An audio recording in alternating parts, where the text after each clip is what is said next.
Hello, traders. FX Pip Collector here. Today is Monday, October 28th, and I'm going to be analyzing the US dollar, starting on the monthly, working my way all the way down to the 1 hour time frame for the full top-down analysis.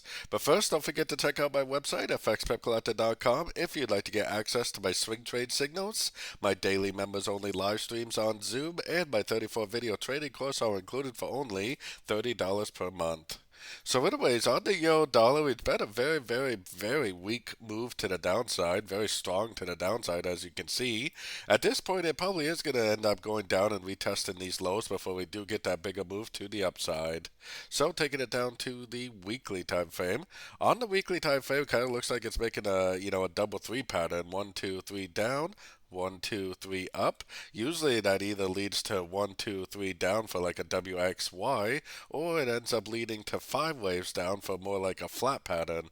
We don't really know which one it's going to do, and honestly it doesn't really matter that much to us.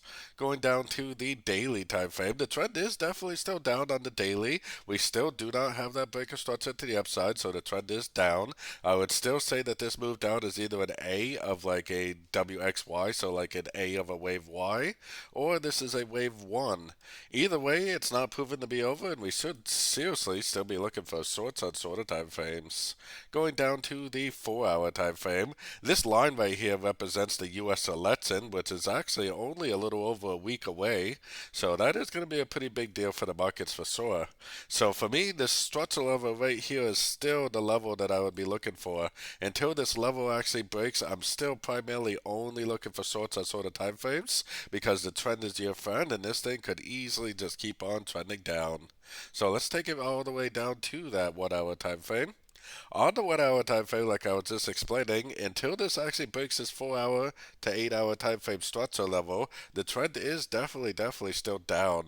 This could be some sort of an ABC correction, and if you compare it to other correlated pairs, most other pairs do look like they could have already made an A and a B, or a wave 1 and a wave 2. So it probably is going to drift up a little bit, but if it goes up, retests these highs, makes a wave C, and then turns back down really hard, breaking structure, then I would definitely continue to go short in a downtrend. Otherwise, if it does decide to go up and make a 1, 2, 3 and go up and break the structure right here, after the break of structure, I would be more than happy to start looking for longs, because that break of structure should tell us that this whole move down, which is likely a wave A or wave 1, is over, which means that we're probably in a move to the upside for most likely either a wave B or a wave 2, which this is a daily time frame move, so a wave B and 2 should be something that lasts quite a while and probably produce a lot of pips. So don't forget to join my free Discord channel, which is linked down here in the corner, and as always, thank you and happy trading.